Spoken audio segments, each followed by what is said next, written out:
pertama yang dilakukan adalah pengaktifan EM4 untuk fermentasi ampas tahu. Pertama, siapkan 50 ml EM4.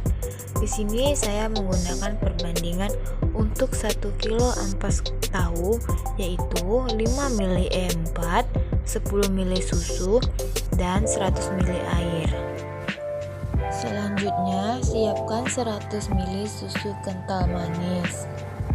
Kemudian, campurkan EM4 dengan air. Setelah itu, masukkan susu kental manis dengan larutan EM4 dan air tersebut. Kemudian, aduk semua bahan hingga tercampur. Lalu, diamkan selama 48 jam. Selanjutnya, pengaktifan EM4 untuk fermentasi ampas kelapa. Di sini saya menggunakan 50 ml EM4 untuk 5 kilo ampas kelapa. Perbandingan untuk 1 kilo ampas kelapa itu menggunakan 10 ml EM4, 50 ml susu, dan 100 ml air. Lalu campurkan EM4 dengan susu sebanyak 250 ml dan air sebanyak 500 ml. Selanjutnya, aduk semua bahan hingga tercampur rata. Setelah itu, diamkan selama 48 jam. Setelah 48 jam, EM4 yang sudah aktif bisa digunakan untuk fermentasi ampas kelapa. Selanjutnya, proses pembuatan fermentasi ampas tahu. Ampas tahu yang sudah diperas airnya terlebih dahulu. Campurkan EM4 yang sudah aktif tadi dengan ampas tahu. Setelah tercampur, aduk hingga semua larutan EM4 dan ampas tahu tercampur dengan rata, kemudian ditutup selama 7 hari fermentasi. Selanjutnya, proses pembuatan fermentasi ampas kelapa. Pertama, siapkan ampas kelapa. Lalu, masukkan ampas kelapa ke dalam ember cat. Kemudian, masukkan EM4 yang telah aktif ke dalam ampas kelapa. Untuk 1 kilo ampas kelapa membutuhkan EM4 yang sudah aktif sebanyak 160 ml. Di sini saya menggunakan 5 kilo ampas kelapa.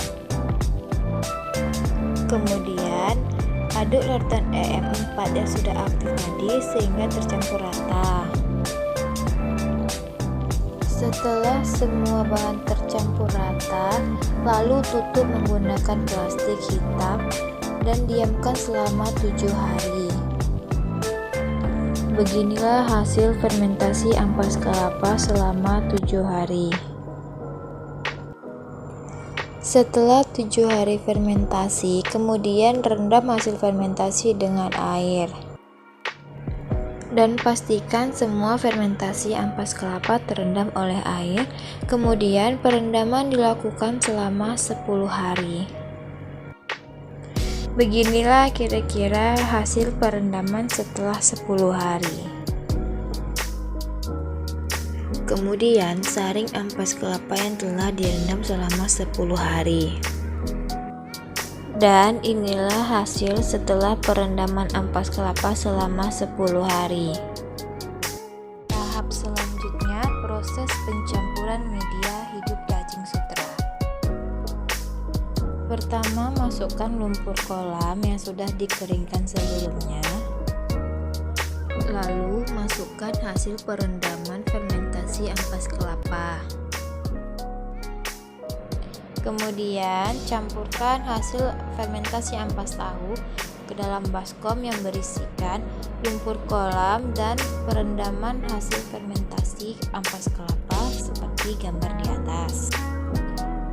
Setelah itu, campurkan semua bahan dan aduk hingga tercampur rata. Selanjutnya, masukkan media hidup sesuai dengan perlakuan. Di sini saya menggunakan ketebalan 2 cm.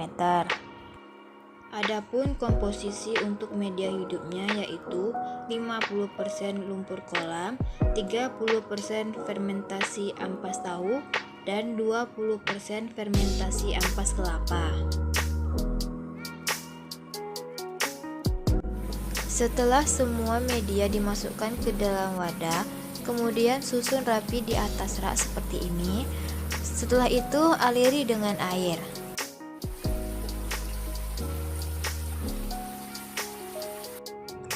Setelah dialiri air, kemudian bibit ditebar di setiap wadah. Beginilah bentuk cacing sutra setelah beberapa hari pemeliharaan. Sebelum pakan diberikan, pakan terlebih dahulu ditimbang. Pakan yang digunakan sebanyak 55 gram. Kemudian, pakan ditebar secara langsung dan diberi 1 kali 3 hari. Dan tahap akhir yaitu proses pemanenan cacing sutra yang dilakukan setelah 56 hari pemeliharaan. Beginilah penampakannya setelah 56 hari pemeliharaan dan cacing sutra siap untuk dipanen.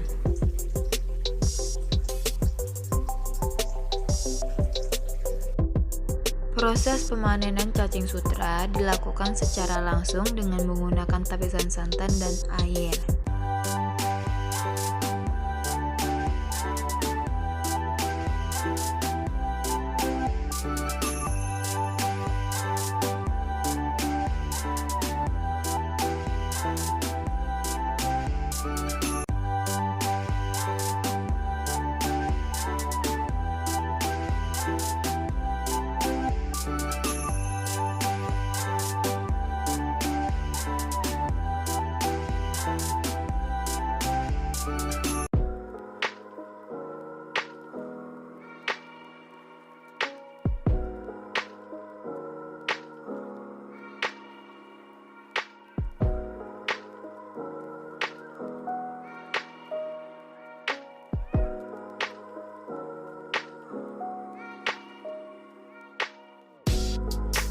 Setelah cacing sutra terpisah dari medianya, pindahkan cacing sutra ke dalam baskom yang berisikan air bersih bertujuan agar cacing sutra dapat memisahkan dirinya secara sendiri dari lumpur atau medianya.